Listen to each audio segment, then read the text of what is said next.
राहुल हमेशा से ऐसा इंसान था जिसे लोग अच्छा लड़का कहते थे। वो हर किसी के लिए उपलब्ध रहता था, हर वक्त। अगर कोई आधी रात को भी फोन कर दे तो वो उठ जाता। अगर कोई मैसेज करे तो वो तुरंत जवाब देता। उसे लगता था कि यही तरीका है रिश्तों को बचाने का, यही तरीका है लोगों के दिल में जगह बनाने का। लेकिन उसे ये कभी किसी ने नहीं बताया कि हर वक्त मौजूद रहना धीरे धीरे आपकी कीमत कम कर देता है। वो हंसता था, सबकी सुनता था, अपने काम छोड़कर दूसरों के काम करता था, और बदले में उसे क्या मिलता था? थोड़ा सा ध्यान, थोड़ा सा टाइम और बहुत सारा इग्नोर। लोग उससे बात करते थे लेकिन उसे महसूस नहीं करते थे। वो सबके साथ था लेकिन कोई उसके लिए रुकता नहीं था। एक दिन ऐसा भी आया जब राहुल ने महसूस किया कि जिस इंसान को वो सबसे ज्यादा महत्व देता था, वही इंसान अब उसे फ्री होंगे तब बात करेंगे कहकर टालने लगा है। उस दिन राहुल मुस्कुराया जरूर, लेकिन अंदर से कुछ टूट गया। उस रात वो देर तक छत को देखता रहा। फोन उसके हाथ में था लेकिन इस बार उसने मैसेज नहीं किया, क्योंकि अब उसके अंदर एक सवाल उठ चुका था कि अगर मैं इतना अच्छा हूँ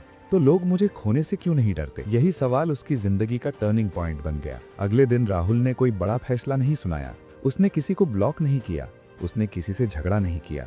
बस उसने एक छोटी सी चीज बदली, उसने हर वक्त उपलब्ध रहना बंद कर दिया। अब अगर फोन आता और वो बिजी होता तो वो फोन नहीं उठाता। अगर मैसेज आता और मन नहीं होता तो वो तुरंत रिप्लाई नहीं करता। शुरुआत में उसे खुद अजीब लगा, उसे गिल्ट हुआ, उसे लगा कि कहीं वो गलत तो नहीं कर रहा। लेकिन कुछ ही दिनों में उसने कुछ नोटिस किया। अब जब वो रिप्लाई नहीं करता तो लोग दोबारा मैसेज करने लगे। अब जब वो कॉल नहीं उठाता तो लोग पूछने लगे, सब ठीक तो है? पहली बार राहुल ने महसूस किया कि उसकी गैर मौजूदगी भी कोई मायने रखती है। अब उसके पास समय था और इस बार उसने वो समय किसी और को देने के बजाय खुद को देना शुरू किया। वो अकेले बैठा। शुरुआत में उसे डर लगा क्योंकि वो कभी खुद के साथ बैठा ही नहीं था, लेकिन धीरे धीरे उसे सुकून मिलने लगा।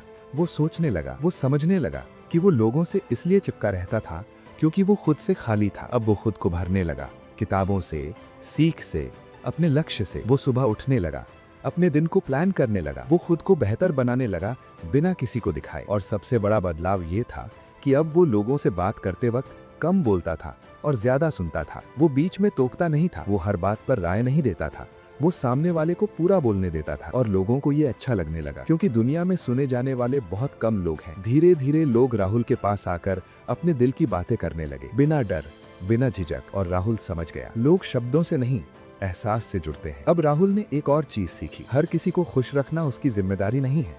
जहां उसे इज्जत नहीं मिलती थी वहां वो रुकता नहीं था। वो न लड़ता था, न समझाता था, वो बस चुपचाप हट जाता था। लोगों को ये बदलाव पसंद नहीं आया। उन्होंने कहा, राहुल बदल गया है। लेकिन राहुल को फर्क नहीं पड़ा क्योंकि अब वो खुद को खोकर किसी को पाने की कोशिश नहीं कर रहा था। वो शांत हो गया था, मजबूत हो गया था। और फिर एक दिन वही लोग जो कभी उसे हल्के में लेते थे खुद लौट कर आने लगे, क्योंकि अब राहुल आसान नहीं था। अब वो समझ चुका था, अगर लोगों को आपको खोने का डर नहीं है तो वो आपको कभी संभाल कर नहीं रखेंगे। राहुल अब वही इंसान नहीं रहा था जिसे लोग जब चाहें इस्तेमाल कर लें। उसके अंदर एक ठहराव आ गया था, एक शांति जो जोर से बोलती नहीं थी लेकिन दूर से महसूस होती थी। अब वो किसी के जवाब का इंतजार करके बेचैन नहीं होता था। अगर कोई मैसेज करता और जवाब नहीं आता तो उसका दिल नहीं डूबता था, क्योंकि अब उसकी जिंदगी सिर्फ किसी एक इंसान के जवाब पर नहीं टिकी थी। धीरे धीरे लोगों को ये बात खटकने लगी, पहले राहुल हमेशा उपलब्ध रहता था, अब नहीं।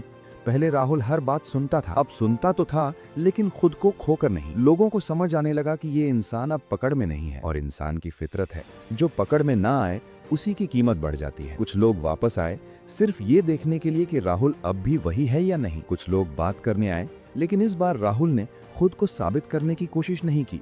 वो जैसा था बस वैसा ही रहा। और यहीं पर सबसे बड़ा फर्क पड़ा, क्योंकि जब आप सामने वाले को खुश करने की कोशिश छोड़ देते हैं तब आप असली दिखते हैं। और असलियत दुनिया में सबसे ज्यादा दुर्लभ चीज है। लोगों ने नोटिस किया कि राहुल अब किसी की बुराई नहीं करता, किसी की तुलना नहीं करता, किसी को नीचा दिखाने की कोशिश नहीं करता। वो बस अपनी जिंदगी में आगे बढ़ रहा था, शांत, फोकस्ड। और यही चीज लोगों को बेचैन करने लगी, क्योंकि जो इंसान आपके बिना भी खुश दिखे वो सबसे ज्यादा चुपता है। अब लोग खुद राहुल को कॉल करने लगे, बात शुरू करने लगे, मिलने का प्लान बनाने लगे। लेकिन इस बार राहुल हर प्लान के लिए हाँ नहीं कहता था। अगर उसका मन नहीं होता तो वो साफ मना कर देता, बिना डर के, बिना सफाई दिए। और अजीब बात ये थी कि लोग बुरा मानने के बजाय उसकी और इज्जत करने लगे, क्योंकि जब आप अपनी जिंदगी को सीरियसली लेते हैं तो दुनिया भी आपको सीरियसली लेने लगती है। अब राहुल की चुप्पी बोलने लगी थी। जब वो जवाब देर से देता तो लोग सोचने लगते, वो क्या कर रहा होगा, किसके साथ होगा। और नहीं जानना ही लोगों को सबसे ज्यादा बेचैन करता है। राहुल ने कभी किसी को जलाने की कोशिश नहीं की, वो बस अपनी राह पर चलता गया और धीरे धीरे उसकी मौजूदगी लोगों के लिए एक अनुभव बन गई। जब वो किसी के साथ बैठता तो सामने वाला फोन नहीं देखता, जब वो बात करता तो लोग बीच में नहीं टोकते, क्योंकि अब उसकी बातों में जल्दबाजी नहीं थी, उसमें ठहराव था। और ठहराव सिर्फ वही इंसान ला सकता है जो खुद के साथ रहना सीख चुका हो। कुछ लोग उससे जुड़ना चाहते थे, कुछ लोग उससे सीखना चाहते थे, कुछ लोग बस उसके आसपास रहना चाहते थे। और राहुल ने किसी को रोका नहीं, लेकिन किसी के पीछे गया भी नहीं।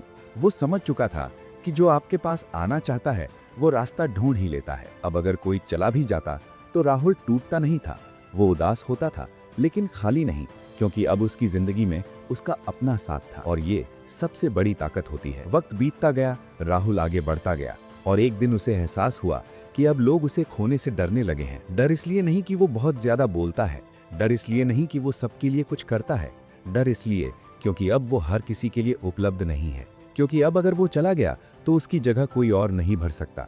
और यही वो जगह है जहां हर इंसान पहुंचना चाहता है, लेकिन बहुत कम लोग पहुंच पाते हैं। क्योंकि यहां पहुंचने के लिए आपको पहले खुद से दोस्ती करनी पड़ती है। आपको ये स्वीकार करना पड़ता है कि हर कोई आपको पसंद नहीं करेगा, हर कोई आपके साथ नहीं रहेगा। और जब आप ये स्वीकार कर लेते हैं तभी आप सच में आजाद होते हैं। आज राहुल जब पीछे मुड़कर देखता है तो उसे वो इंसान याद आता है जो हर वक्त दूसरों के जवाब का इंतजार करता था, और वो हल्के से मुस्कुरा देता है, क्योंकि अब वो जानता है जिस दिन आप खुद को पा लेते हैं उस दिन से दुनिया आपको पाने की कोशिश शुरू कर देती है। और अगर आप भी चाहते हैं कि लोग आपको याद करें, आपसे बात करने के मौके ढूंढें, आपके साथ वक्त बिताने को तरसें, तो खुद को इतना मजबूत बनाइए कि आपकी गैर मौजूदगी खामोशी न रहे, एक कमी बन जाए। क्योंकि दुनिया भीड़ को नहीं, कमी को याद रखती है।